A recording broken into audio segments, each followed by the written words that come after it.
Hello everybody, my name is Ron, and this is Ron's Guide Talk for Wednesday, 15th of March, 2023. In today's episode, we got plenty of things to talk about, as always, like every other week. We got new gadgets to talk about, some hot takes, and some leaks and rumors, because that's what it's all about. Today's episode, we're going to talk about Samsung's.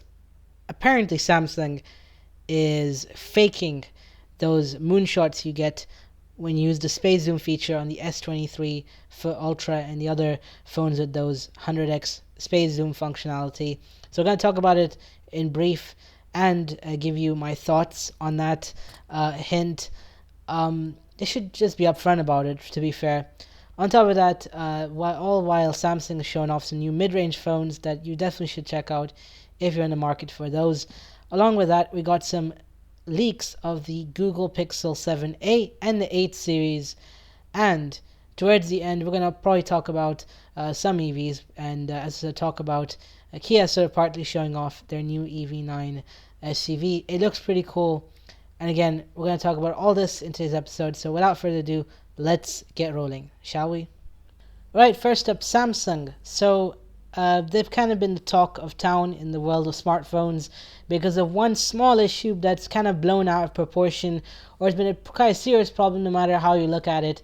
If you're obviously into your smartphone photography, it's quite a serious problem because it kind of overly adjusts your it probably shoots your expectation into a whole nother world. I'm probably talking about the controversy regarding the pictures you take of the moon from the S23 Ultra, and probably by this extent the S22 Ultra, and that being fake or modified and tweaked. And again, the best way to describe it is those pictures of the moon have kind of been artificially tweaked, especially, as I said, those pictures taken using the space zoom functionality on the S23 Ultra. So there's a user on Reddit known as u/iBreakPhotos who posted 5 days ago a post on the Android subreddit, kind of mentioning how, as I said, the zoom lens lets you take breathtaking moon shots, and they look wonderful and kind of like DSLR quality, but it was too good to be true, according to him.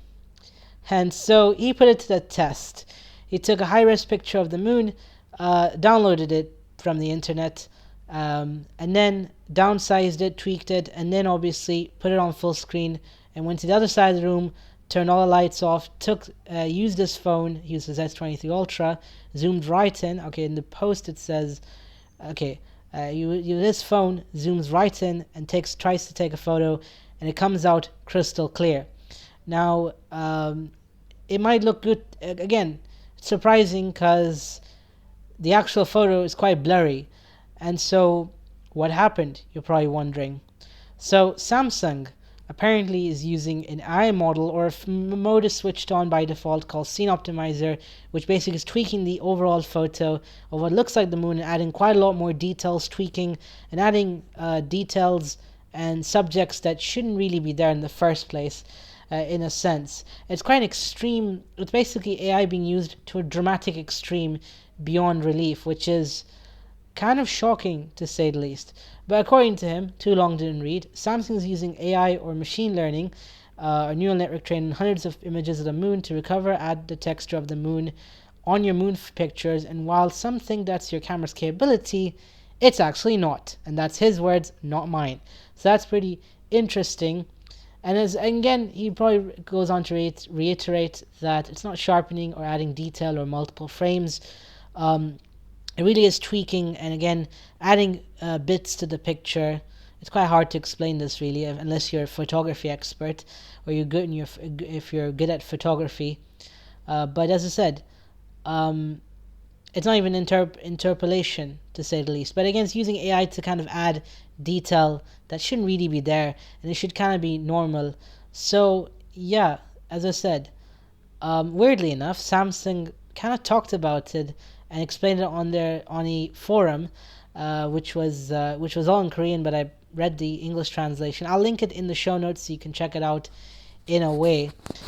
So that's pretty interesting. And according to Samsung, quote, the moon recognition engine was created by learning various moon shapes from full moon to crescent moon based on images that people actually see with their eyes on Earth, and then uses deep learning to sort of, tweak it down to make it learn what the moon kind of looks like when you take a photo, when as a photo, and then obviously when you take a picture of the moon, it tweaks it. As I said, adds details in a way, but yeah, I mean, but then again, on top of everything, Samsung then clarified a little bit that coat, and then obviously, let's just say that earlier today, Samsung posted a sort of blog post explaining what happened, what the whole debacle really is, in that, quote unquote, um, Samsung Galaxy cameras combine super resolution technologies with AI technology to produce high quality images of the moon. So they kind of confirmed it that yeah, we use AI. But yeah, they also then explained how this algorithm kind of works. So it sort of learns all the moon pictures that have been taken in eternity, and then as I said, adds a low-res image as an example, uses a enhancement engine to the best man's understanding of AI, a neural network kind of, and runs it and sort of adds detail, and then gives you a updated image that looks quite crispy, even though it really isn't. It's basically AI adding a bit more detail, as I've said earlier. But yeah, according to 9 to 5 Google, and I think I would agree with them too in this one, AI is what makes these moonshots possible, and pictures like these really show us how aggressive that AI is and how easy it is to fool. A blurry image of the moon is technically what the camera is already seeing, so it does make sense that the result of taking a picture of a blurry image of the moon will result in something sharper. It's not creating the image out of nothing, and it needs the image from your smartphone sensor to then use the AI to create the final shot. You can sort of compare it to a puzzle. Putting together a 1,000-piece puzzle would be incredibly difficult if you didn't have the artwork on the box to help out. Similarly, Samsung's pictures aren't entirely original, and they're also not completely fake. So I think they quite well explained it, to be honest. All right, so what we have here is basically Samsung has used AI to kind of give you a sharpened up image of the moon on your phone, and basically the picture you take from your phone, what would be the shot of the moon zoomed out 100x,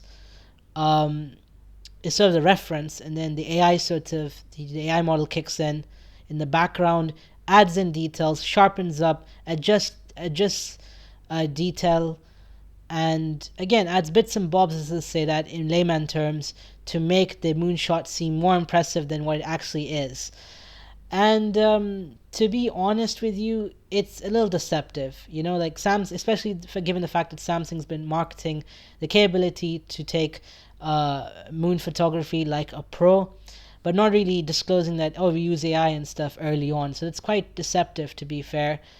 And yeah, I mean, as I said, what can I say? It's just that I think Samsung should be upfront about it. They should really be quite clear and kind of disclose that, well, we use an AI mode, and should give people the option to switch it off if it's a bit intimidating, or it's going to be quite horrible, or give people the ability, and maybe in the future update, who knows. But yeah, as I said, really, and also it's crazy how that AI really works on even like a made up picture of the moon. There's also MQHD and Mr. Who's the Boss made videos on this, and it really took it through its paces. We tried to test the claims, and Mr. Who's the Boss especially, he kind of, what he did in his video, I'll recommend you go check it out. What he did kind of is he took a picture from the internet of the moon, a high-res shot, and then he added a little sort of a monochrome detail, let's just say a monochrome icon of Rick Astley, the Rickroll guy, kind of puts it black and white, put it right into the moon, and then picked that up and even sharpened it up. It's so ridiculous.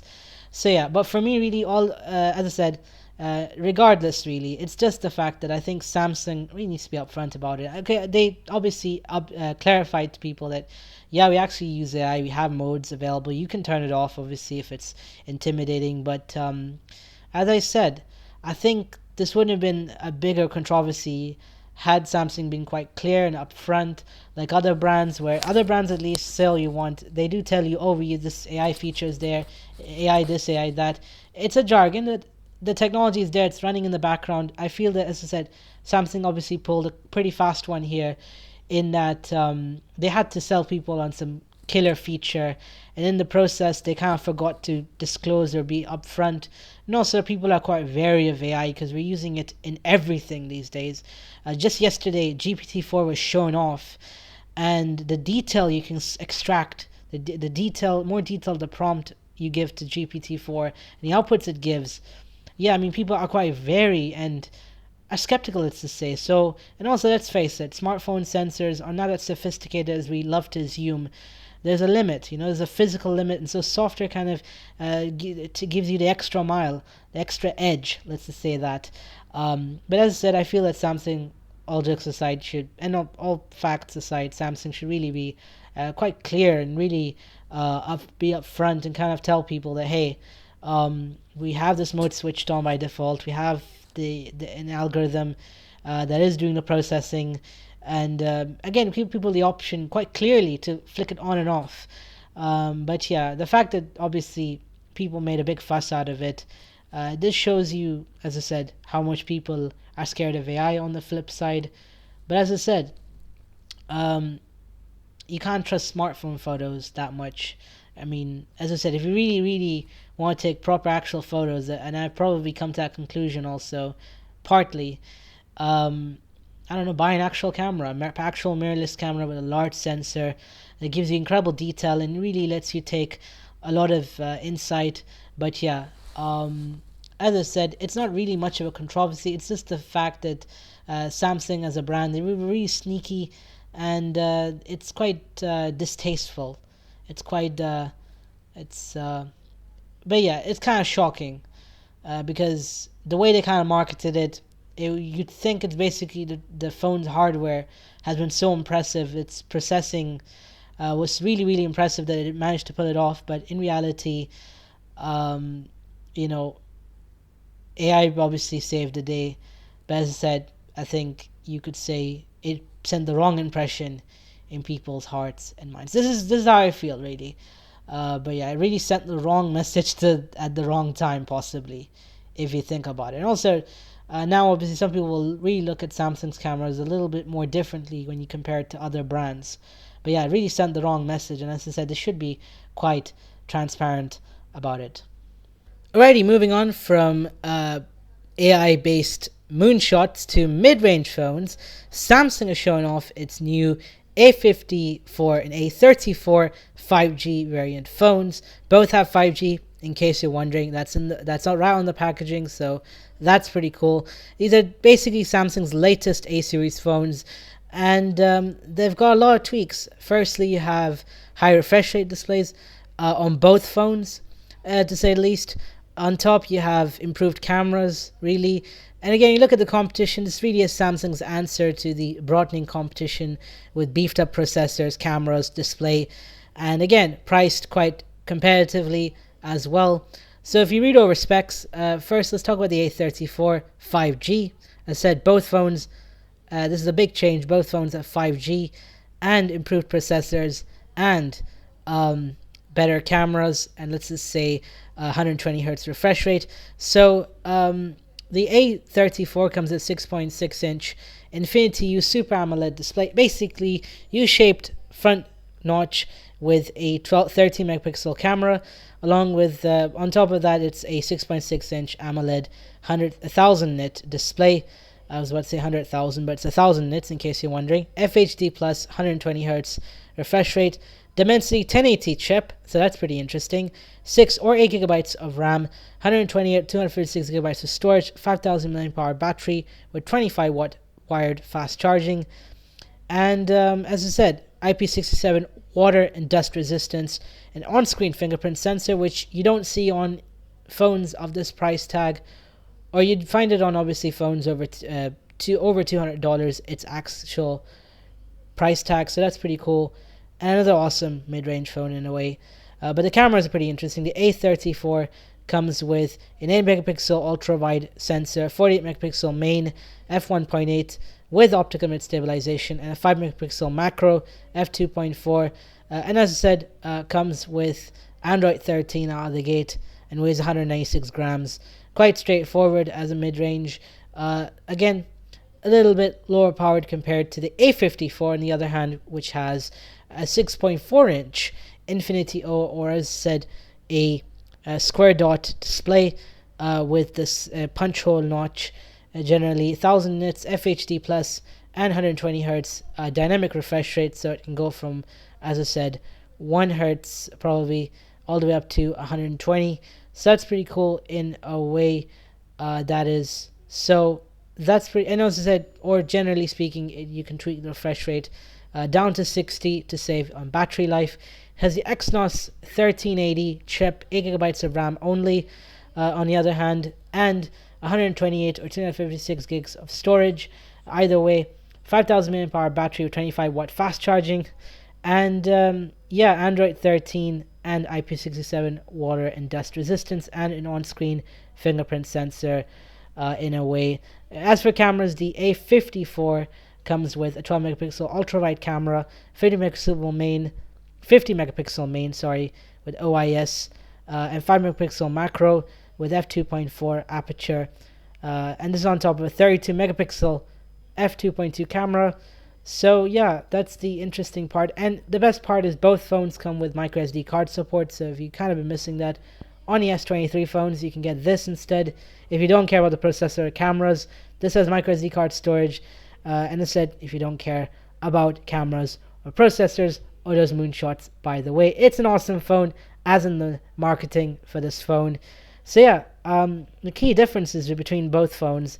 The A54 is probably the higher end of the two, and again, targets probably those who want to pay a bit more money for their phones, but as I said, don't want all the bells and whistles, just want a polished and awesome experience. As I said, I'm not going to overdo that, I promise, but as I said, it's kind of an awesome experience.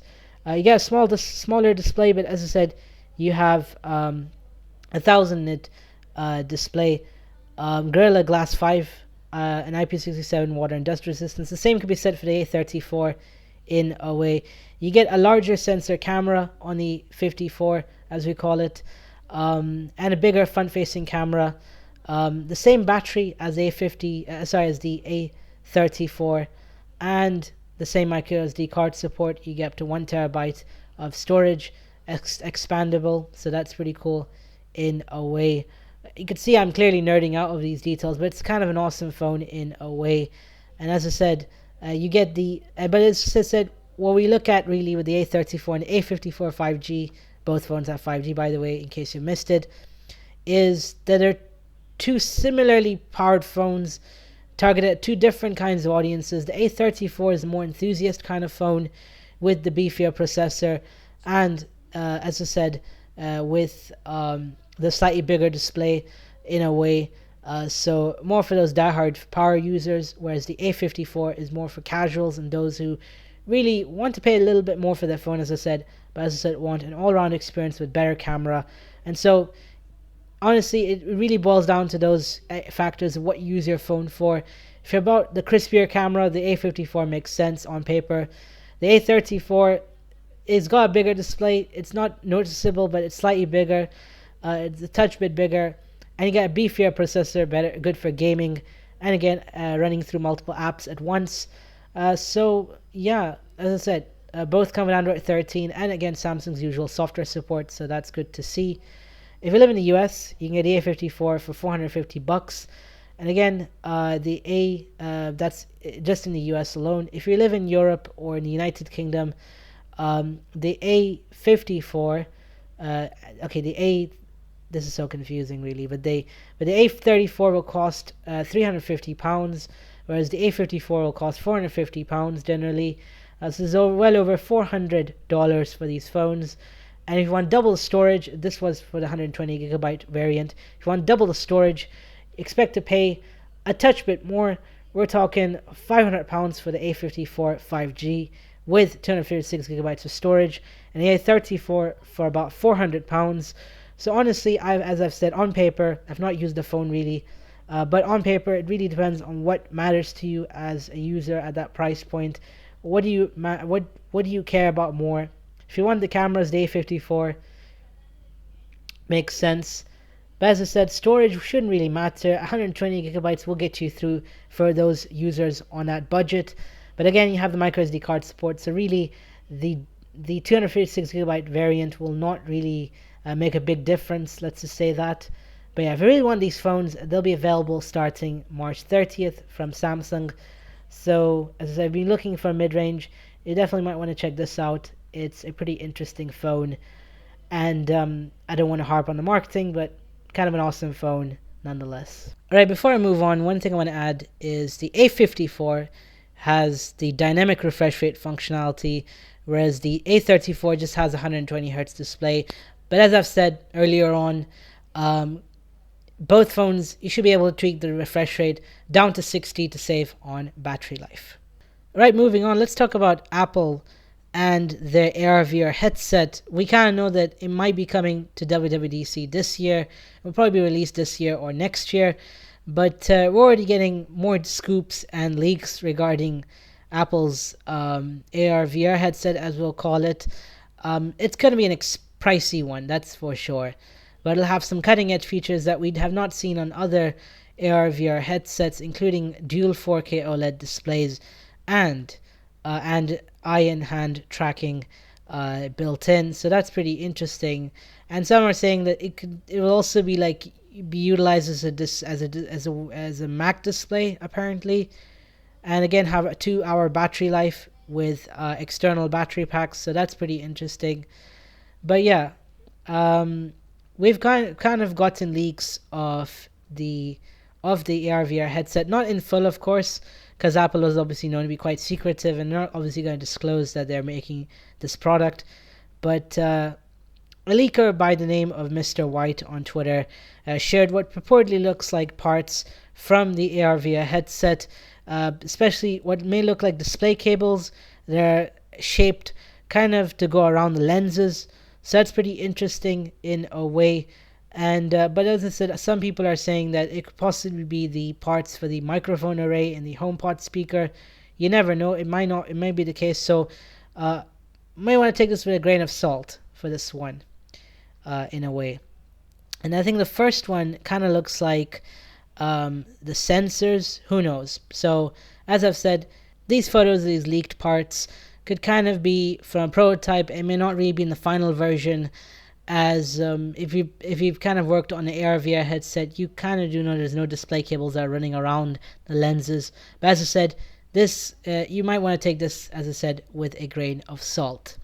And while we're already talking about the headset, a report in the Financial Times came out earlier this past weekend talking about the AR/VR headset, this mixed reality headset Apple's working on.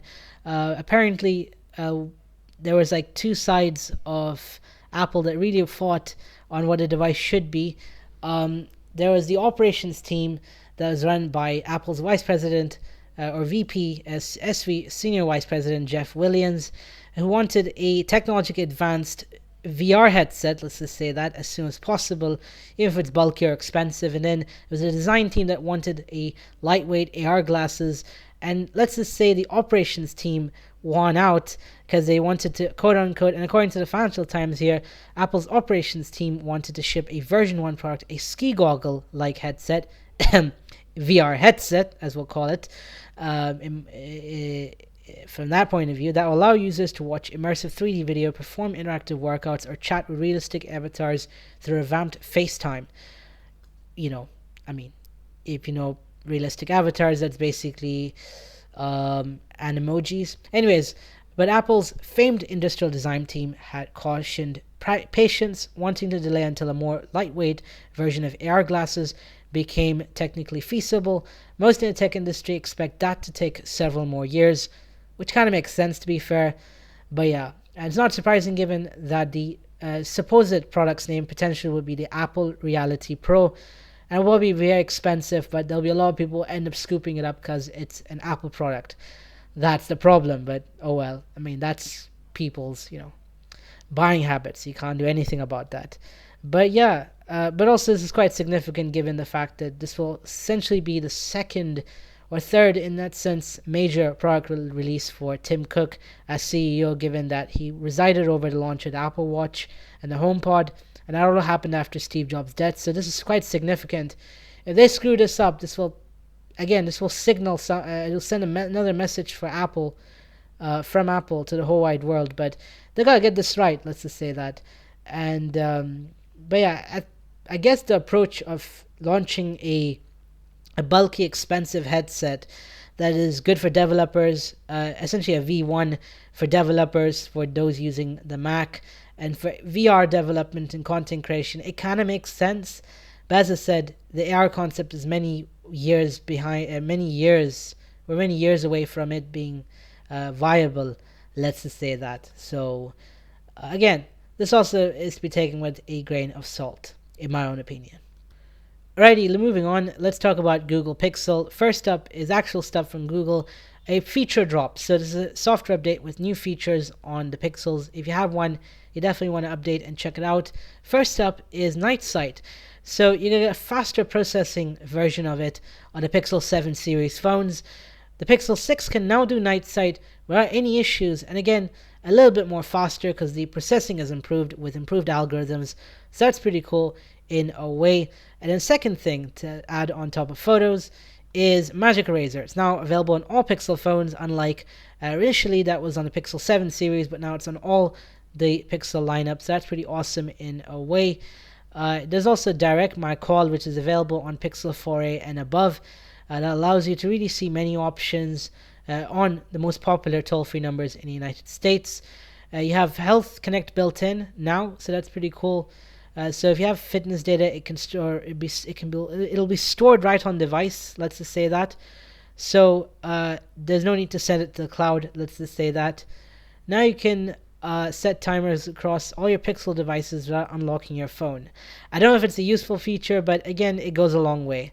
Now the Pixel Watch comes with a fall detection feature, kind of like the Apple Watch. So that's pretty cool in a way.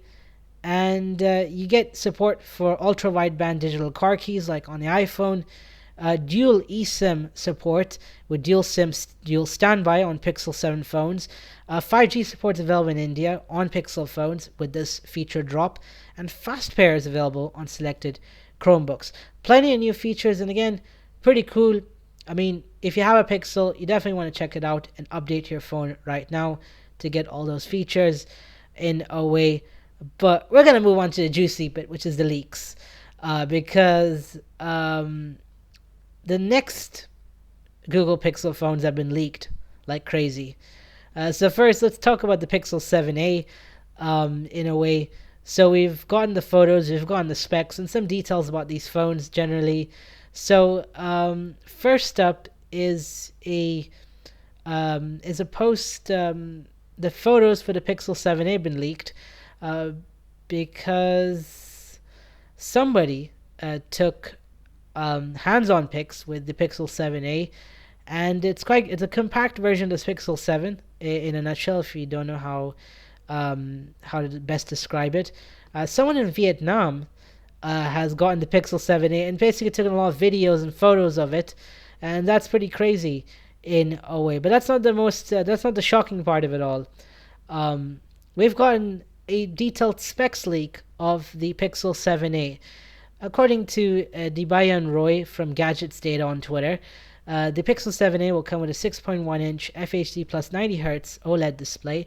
This apparently could be the pictures of that leaked 7a phone from Vietnam from the looks of it. A Tensor G2 chip, UFS 3.1 storage speeds, LPDDR5 RAM speed, so that's pretty cool in a way. 64 megapixel IMX786 and a 12 megapixel ultra wide camera on the back, so like the Pixel 7 regular. 5-watt wireless charging, again, nice touch, let's just say that, and will apparently come with Android 13 to say the least. And according to the leaker, the back is not made of plastic. But also said there's no metal frame, so that's pretty interesting. And the camera will come with optical image stabilization. So that's pretty interesting. So it's looking to be one hell of a mid-range phone, if the leaks are anything to go by. And you're probably wondering, when will this come out? According to 95 Google, this is their latest scoop, the Pixel 7a could be coming in middle of June. So right in the summer, like the past couple of years with the Pixel A series phones.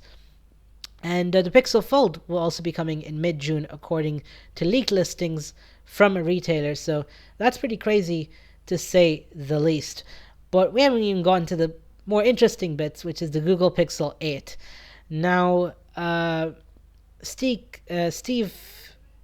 Heffenstoffer, I hope I did not pronounce his name horribly wrong, known as OnLeaks, along with SmartPre, have leaked the or my smart price, sorry, have leaked the Google Pixel 8, and what we've gotten so far is the look of the Pixel 8, the pictures kind of, and it's pretty interesting.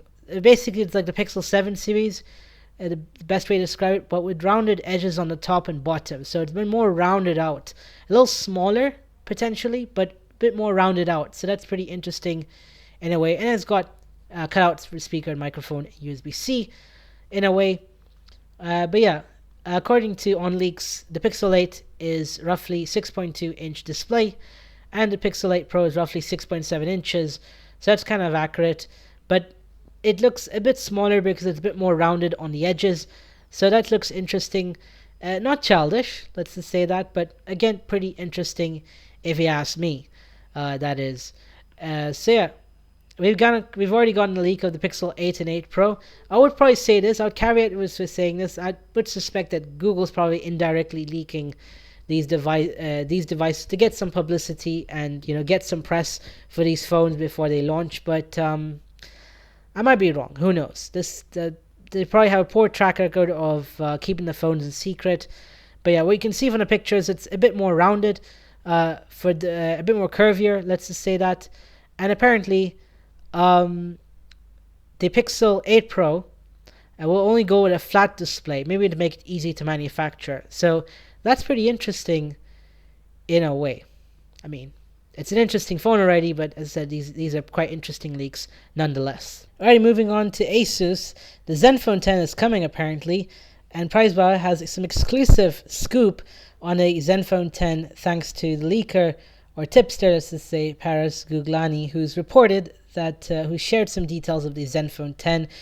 First up, it's going to be launching the fourth quarter of this year, so later this year pretty much. On top of that, here's the shocking part. This one's going to be shocking given that the previous Zenphones have been known as compact phones because of the display. This time, the Zenfone 10 is going to be coming with a 6.3 inch AMOLED 120Hz display. So it's going to be a big chunky boy compared to the previous Zenphones. But on top of that, speaking of which, it will feature the Snapdragon 8 Gen 2. Not surprising given that it's a Zenfone, so it'll come with the latest and greatest Qualcomm chips. Aside from that, it'll come with 16GB of RAM, 256 or 512GB of storage, along with a 5000 mAh battery, which is the standard apparently amongst all flagships in this day and age. Would get this 67 watt fast charging. Along with that, it'll feature a 200 megapixel OIS enabled primary camera. We don't have any information about the secondary, tertiary sensors, but you can expect it to be, again, some pretty good ones like the ultra wide. This is Asus ultimately. It's not going to pack in a useless sensor, mind you, like another macro or telephoto lens that will not be used that much. But yeah, it's a pretty interesting phone, but it's going to be a big one. Let's just say that. Oh, and it's IP68 water and dust resistant. Interestingly enough, it's going to be coming out later this year, so expect to see or find out more about this phone potentially, but it's going to be a big chunky boy, let's just say that, pretty much. And while we're at it, a developer on the internet, a developer by the name of IGP pretty much, has coded up a, let's just say an installer, let's say a launcher, let's just say, for the Oppo Find N2 Flip, that turns the cover display into a full-blown phone with an app drawer, so you can literally open all kinds of apps. You're not limited to the widgets on the hour display. You can literally run any app or widget on the phone, which is pretty crazy if you ask me. If you want to run it, it's a preview version at the moment. If you have an Oppo and Find N2 Flip, you can go over to XDA developers. There's already going to be a preview version. You can download and play around with it pretty much, but that's pretty crazy. Samsung stock OS is used for the cover screen, weirdly. It's a launcher, as I've said earlier.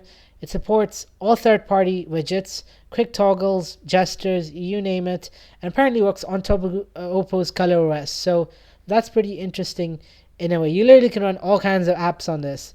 You can't run Crysis on it. That's the benchmark. Anyways, but it's pretty interesting. It's called Cover Screen OS. Yeah, you can download this in Google Play Store and give it a try. It's a launcher, so you need to, allow it some permissions, and it will run on your display without any issues. So that's pretty cool. And it's Cover OS, by the way, all one word, all one sentence on the Play Store if you want to check it out, if you have the Find N2 Flip.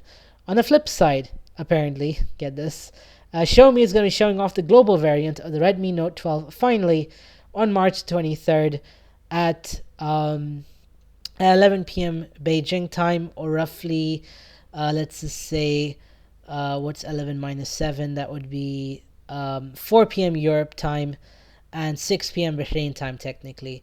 And we expect to see multiple variants of the Redmi Note 12. So that's pretty cool in a way. Oh, yeah, 4 o'clock European time. So something, can't wait for the Redmi Note 12. We're going to probably be talking about it in, let's just say, I think in a fortnight's time, because next week's episode, we're going to record on Tuesday, so we won't have time to cover the Redmi Note 12. So probably a fortnight later than usual. And interestingly, speaking of mobile phones, T-Mobile US is planning to acquire the parent company behind Mint Mobile, which has had a famous brand ambassador by the name of Mr. Ryan Reynolds. You know him pretty well. He's Deadpool also to most of you. He's kind of been the ambassador of Mint Mobile. You kind of know the brand because he's basically been in all the ads and kind of talk about how great it is and how you can get unlimited data for very cheap. And now T-Mobile is planning to acquire all these brands for a grand total combined, potentially given on the valuation of the parent company, up to $1.35 billion, and be a combination of cash and stock option. So that's pretty cool in a way, and also help T-Mobile strengthen its prepaid offering, given there's already a lot of competition on that end in the US market. You have Visible, which runs on Verizon, and Boost Mobile is owned by Dish. So you have plenty of options, and again, it's cool to see Mint being acquired by T-Mobile. As for that unlimited data for very low price, I don't remember the price for it. That remains to be seen, given that T-Mobile likes to charge a pretty penny for their data, mobile data and connectivity, and their plans really, and for Un-carrier plans to say the least. But interestingly, if you really liked Mint Mobile because of Ryan Reynolds, he'll kind of stay on as brand ambassador and sort of as a creative figure for the company for all their marketing campaigns. So that's pretty awesome in a way. And now we're switching gears to EVs. First up, BYD and Tesla. Apparently, BYD has denied reports apparently that there's been a bit of a beef between BYD and Tesla for supply of BYD's blade batteries for the Tesla Model 3. This is because the Korean Economic Daily posted on Sunday that citing sources that Tesla has not asked BYD for an additional supply of batteries for a certain Model 3 vehicle, and after their supply deal expires earlier this year, but BYD has denied it in a statement to Reuters. So that's pretty interesting in a way. And apparently, relations between Tesla and BYD are positive. In case you missed it, BYD is a battery okay, this is according to Elon Musk. He's kind of denied it, but apparently Tesla and BYD are on good terms. You may not notice, but BYD supplies Tesla batteries for their EVs. So that's pretty cool in a way. And again, Tesla sources from a broad range of partners, including Panasonic, LG, and the Chinese brand company CATL. So that's pretty cool in a way. Again, for the Model 3 and Y in China. So that's pretty cool nonetheless. Ford released a video yesterday teasing their crossover EV for the European market, kind of, and it's going to be revealed next week, pretty much. And this is for the European market, given that it's using Volkswagen's EV architecture, because both companies partnered up for an electric crossover that will be sold at a lower price point than the Mustang Mach-E. So that's pretty interesting in a way. And as I said, it's going to be a crossover, and it's going to target the European market. So there's nothing interesting to talk about. And it's going to be revealed next Tuesday. So that's pretty fun in a way. Moving on, Kia. So Kia has had an EV, the EV6. It's kind of been a hit as a crossover. That kind of looks like a big fat sedan, but also is kind of like a crossover. And now they also have another EV on the way, the EV9. It's a full-blown SUV, let's just say that, full 6-7-seater SUV based on the Kia Telltale. In fact, you can say it's the electric version of the Kia Telltale SUV that came out, that actually launched a few years back. So that's pretty cool in a way. We don't have much to talk about really, but we've gotten pictures of the interior and exterior of the EV9 SUV.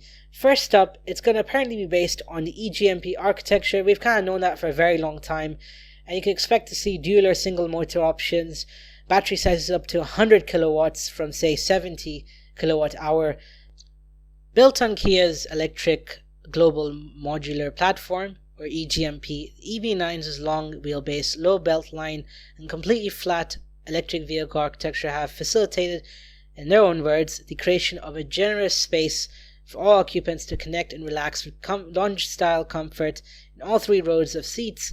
Offered in both 6- and 7-seat formats, Kia captured feedback from families to evaluate seating configurations and features to ensure the EV9 delivers quality of space, comfort, and experience for all occupants while placing all of its focus on the driver.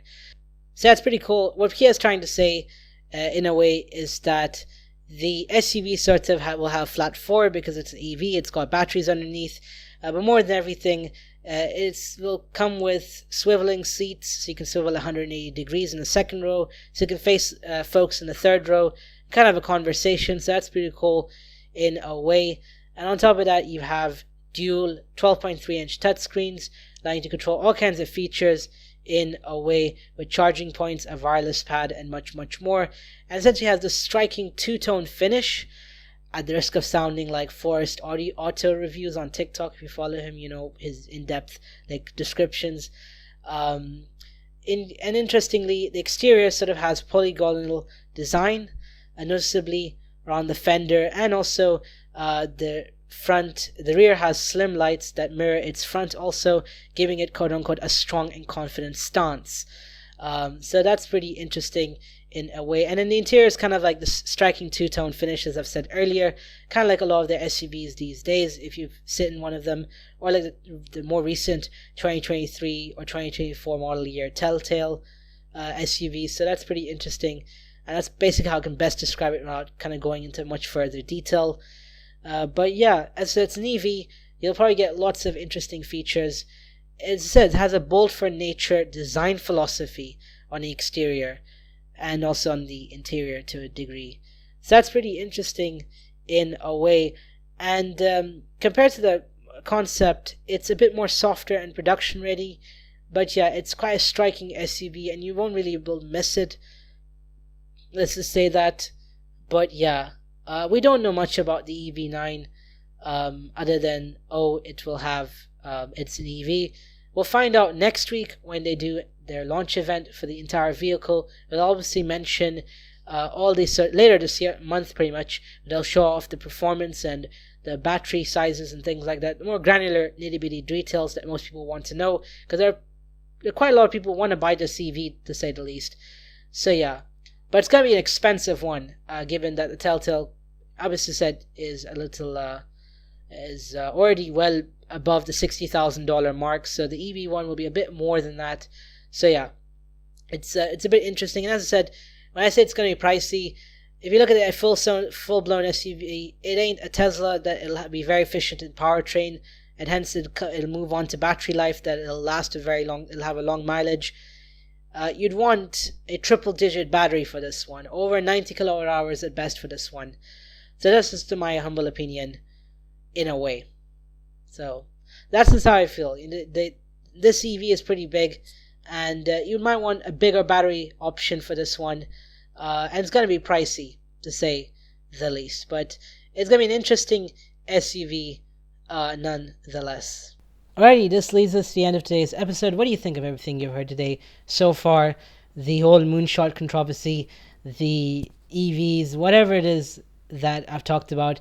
What do you think? Let me know. I'm on Instagram, Twitter, and TikTok at Said_Mao99. Follow me there if you can. Subscribe where you're listening right now so you don't miss the next episode.